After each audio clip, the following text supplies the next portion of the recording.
तो बच्चों आज हम सीख रहे हैं सममिति पाठ 12। अब इसका पूरा निष्कर्ष आपको जो है, इस पाठ को हम पढ़ चुके हैं, ठीक है। तो इसमें हमने पढ़ा कि जो सममिति होती है, सिमेट्री होती है, दो प्रकार की होती है। एक को हम क्या बोलते हैं बच्चों, रैखिक सममिति बोलते हैं, समझ रहे हो। और दूसरी प्रकार की जो सममिति होती है उसको घूर्णन सममिति बोलते हैं, ठीक। जैसे उदाहरण के लिए एक आयत है, देखिए मेरे पास ये आयत है, तो इसमें रैखिक सममिति मुझे पता करना है, तो मैं इसको क्या करूंगा, दो हिस्से में बराबर इसके कैसे कैसे बना सकता हूं, दो बराबर हिस्से, उसको हम क्या बोलते हैं, सर्वांगसम भी बोलते हैं। बराबर को क्या बोलते हैं, सर्वांगसम हिस्से बोल सकते हैं आप। तो यदि मैं इसको ऐसे मोड़ता हूं, ठीक है, तब क्या इसके इससे दोनों क्या हो रहे हैं, बराबर हो रहे हैं, हो रहे नहीं हो रहे, देख लो ये दोनों हिस्से बराबर हैं। तो ये जो आपको दिख रही है लाइन, ठीक है, इसको क्या बोलते हैं, सममित रेखा बोलते हैं। तो एक आयत की जो सममित रेखा होगी वो ये होगी, एक तो ये, ठीक, सॉरी कौन सी वाली डाली मैंने, ये वाली। और दूसरा मैं इसको कैसे मोड़ सकता हूं बच्चों, बराबर हिस्सों में ऐसे, समझ रहे हो। तो ये भी मेरी क्या हो जाएगी, एक सममित रेखा हो जाएगी, ये वाली। तो एक आयत में कितनी सममित रेखाएं हुई, दो, एक ये और एक ऐसे। एक क्षैतिज, इसको क्षैतिज रेखा बोलते हैं, इसको ऊर्ध्वाधर रेखा बोलते हैं, समझ में आ रही बात। तो सममित रेखाओं की संख्या कितनी हो जाएगी बच्चों, दो हो जाएगी, ठीक। अब मुझे पता करना है कि इसमें घूर्णन सममिति है या नहीं है। तो घूर्णन सममिति क्या होती है बच्चों, देखिए जैसे मैंने बताया, घूर्णन सममिति किसमें होती है, जिसको हम ऐसे घुमाते हैं, देखो ये कोई चीज माना ऐसे भी, देखो ये जैसे मैं इसको प्रकार के अंदर डाल के ऐसे घुमा रहा हूं, देखो ये, समझ रहे हो बात। तो इससे पता चलता है घूर्णन सममिति का, समझ रहे हो। कब कब यह आकृति अपनी पूर्व वाली आकृति में के सर्वांगसम आती है, समझ रहे हो। जैसे देखिए, जैसे मैंने इसको यहां पर रखा है, ठीक, ये अब मैं इसको क्या करूंगा, देखो अभी भी इसकी स्थिति बच्चों ऐसी है, ठीक है, इस लाइन के, देखो ये इस लाइन को देखो आप। अब ये देखो ये इसी लाइन पर कब आएगा, देखो मैं इसको घुमा रहा हूं, अभी आया है, अभी आया है, नहीं आया है, अभी आया है, नहीं आया है, अभी आया है, नहीं आया है, अभी आया है, नहीं आया है, अब आया, समझ रहे हो।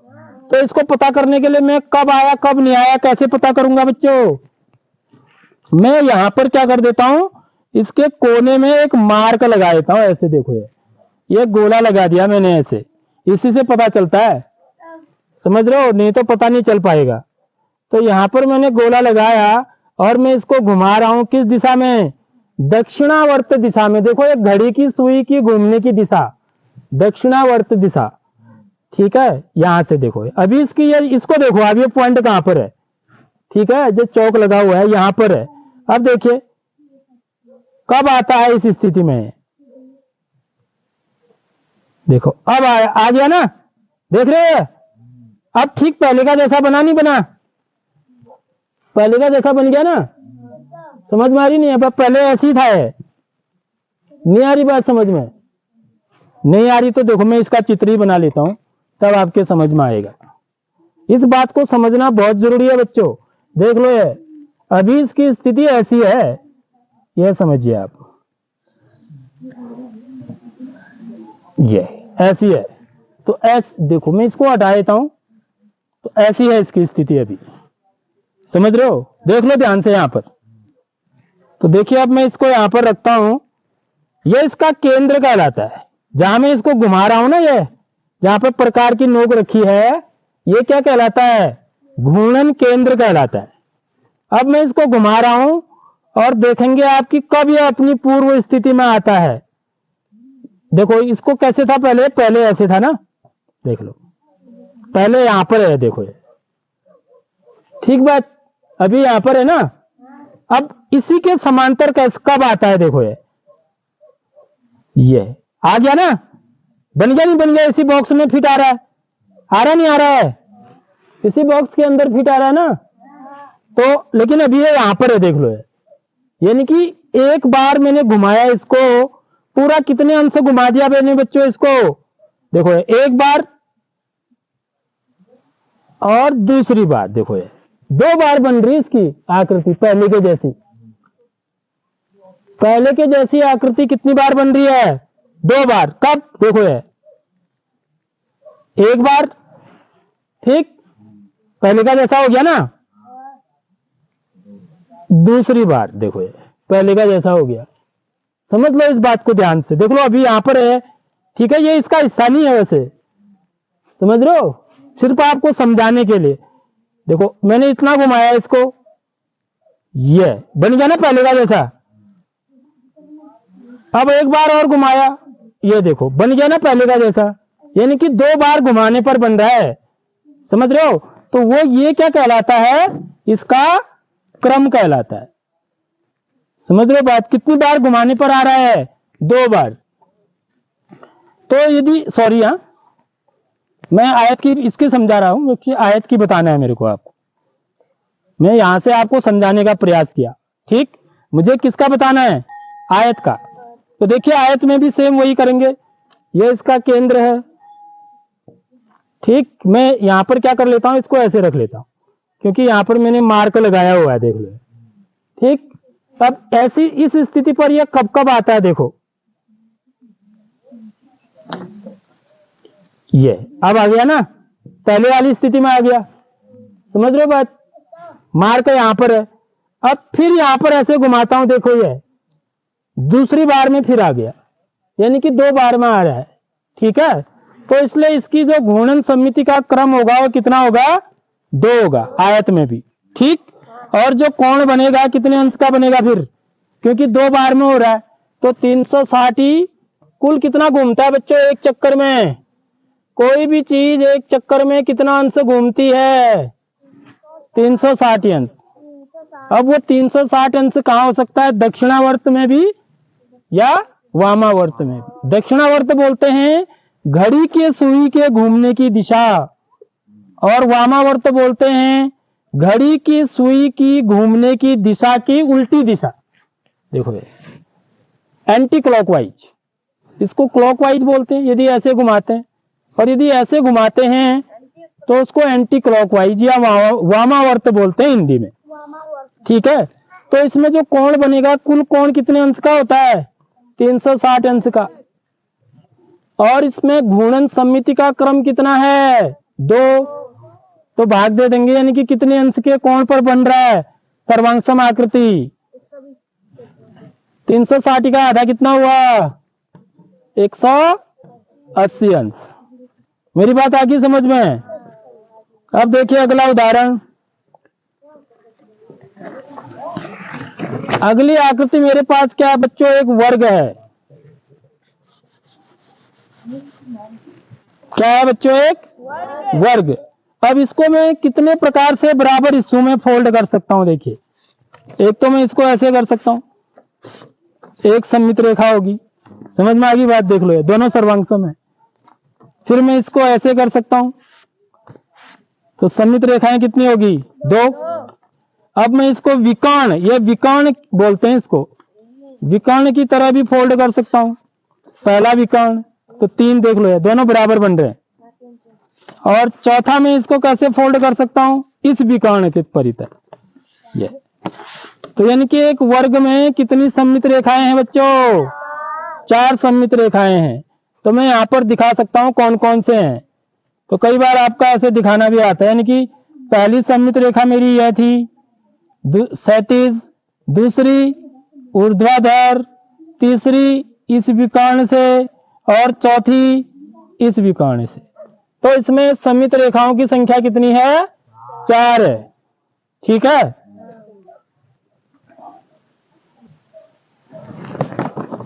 अब देखिए बच्चों, इसमें वर्ग में घूर्णन सममिति का क्रम देखते हैं हम, ठीक। घूर्णन सममिति का क्रम, तो देखिए मेरा प्रकार है, यहां पर मैंने मार्क किया हुआ है, देख लो, ठीक है, इसको ध्यान में रखना है। तो यह मेरा क्या है? घूर्णन केंद्र है, ठीक। अब मेरे को देखना है कि ये पहली वाली जैसी जगह पर कब आता है। अभी ऐसे है ना, समझ रहे हो? अब देखो पहली वाली स्थिति में कितना घुमाने पर आएगा। यह यदि ऐसे कर देता हूं तो पहले वाली स्थिति में आ गया। नहीं आ गया? आया नहीं? पहले का जैसा दिख रहा है ना सेम। भाई ये पहले का जैसा है नहीं है, ये है पहले ऐसे था सीधे है। भाई यही चीज देखना, देखो पहले ऐसे था ना मेरा, ये यहां पर था, इसको ध्यान रखना है।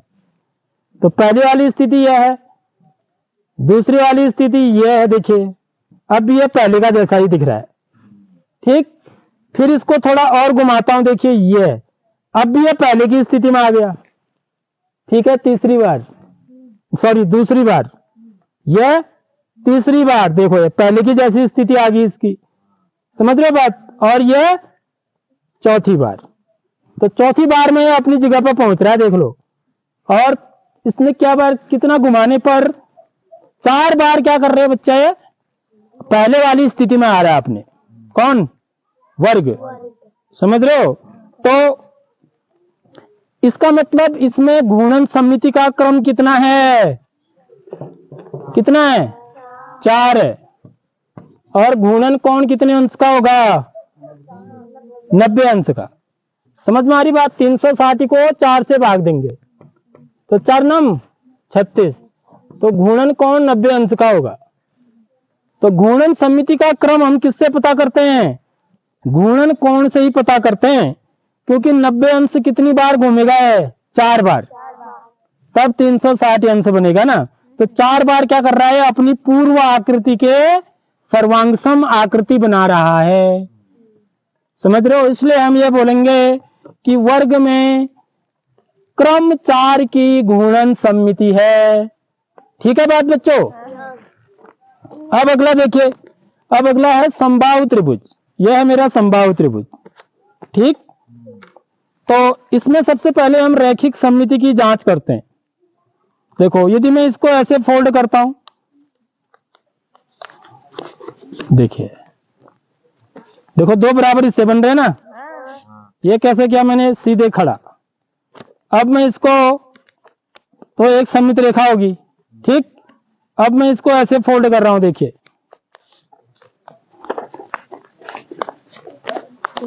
ये ऐसे भी क्या बन रहे हैं? इसके 2 बराबर हिस्से बन रहे हैं। यदि बढ़िया ढंग से फोल्ड करूंगा, फोल्ड करने में गलती नहीं करनी है। फोल्ड यदि बढ़िया ढंग से करूंगा तो यहां भी देखो ये दूसरी सममित रेखा ये होगी। यदि मैं इसको खोलूंगा तो ये रेखा दिखेगी ना मेरे को, ये तो पहली सममित रेखा कौन सी थी? इधर वाली। दूसरी ये होगी। यदि मैं इसको ऐसे फोल्ड करूं, देखिए ये, तब भी ये देखिए दोनों भाग कैसे एक सर्वांगसम है, समझ रहे हो बात। तो इसमें सममित रेखाओं की संख्या कितनी है और कैसे कर सकता हूं? और तो कोई चारा नहीं है, या तो ऐसे, या फिर ऐसे, या फिर ऐसे। तो सममित रेखाओं की संख्या कितनी है बच्चों इसमें? 3। कौन कौन सी? देखिए चित्र से दिखाना है मेरे को। एक तो यह है पहली, ठीक है, दूसरी और तीसरी। ये 3 सममित रेखाएं इसमें कितने थे? इसमें कितने थे बच्चों? 1 2 3 4, वर्ग में 4 थे। दोबारा काउंटिंग नहीं करनी है, ठीक है। इसमें कितनी है? 1 2 और 3। तो सममित रेखाओं की संख्या कितनी है? 3। अब मैं चाह रहा हूं कि इसमें घूर्णन का क्रम पता करना है मेरे को।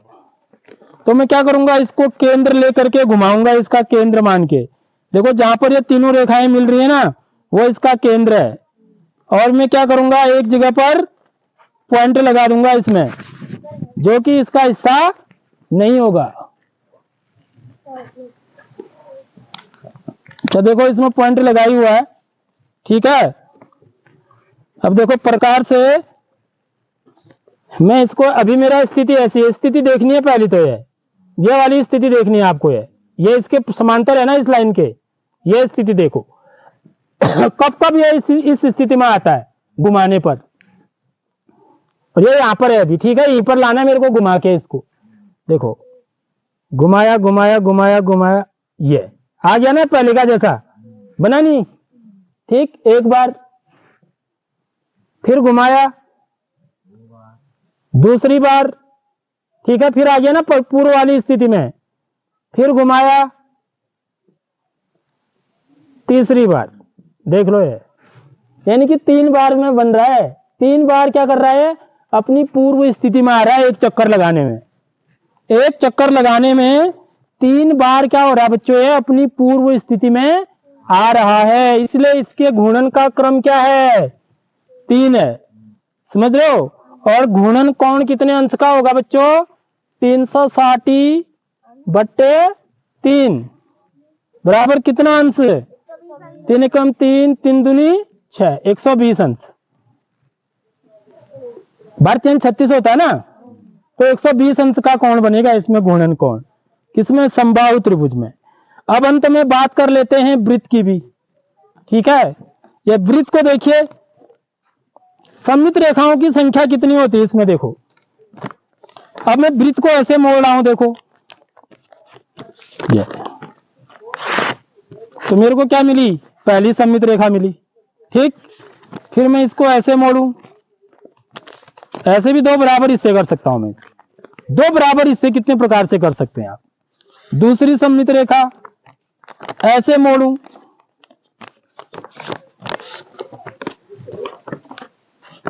तीसरी सममित रेखा, ठीक है, दोनों बराबर हिस्से हैं, ऐसे मोड़ो, चौथी सममित रेखा ये मिलेगी। तो देखो बच्चों, इसके अंदर ना मैंने कितनी सममित रेखाएं, देखो है 1 2 3 4 5 6 7, मतलब आप इसके भी छोटे कर सकते हो ना इससे, और समझ रहे हो बात, इससे भी छोटे हिस्से करके इसको मोड़ सकते हो। यानी कि इसमें जो सममित रेखाएं होंगी वो कितनी होंगी बच्चों, अनंत होंगी इसमें, समझ रहे हो बात। तो वृत्त में सममित रेखाओं की जो गिनती होती है, अनंत बिंदु होते हैं, एक वृत्त पर अनंत बिंदु होते हैं, तो इसलिए उन बिंदुओं से हम इनको मोड़ सकते हैं, अनंत बिंदुओं से, ठीक है। तो मेरे को जो सममित रेखाएं मिलेंगी वो भी कैसे मिलेंगी बच्चों, अनंत सममित रेखाएं मिलेंगी, समझ रहे हो।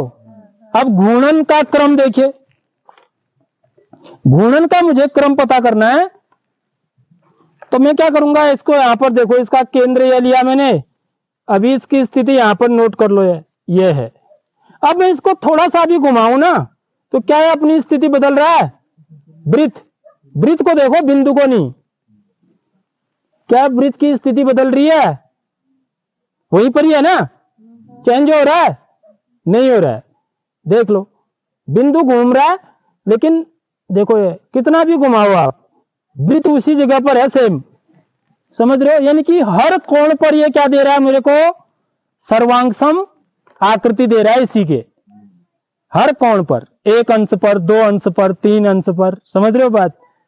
अब 0 और 1 के बीच में भी तो कई संख्याएं होती है ना, तो उन कोणों पर भी ये क्या देगा, सेम सर्वांगसम आकृति देगा वृत्त। आ रही बात समझ में। तो इसलिए इसमें घूर्णन सममिति का क्रम भी क्या होता है बच्चों, अनंत होता है।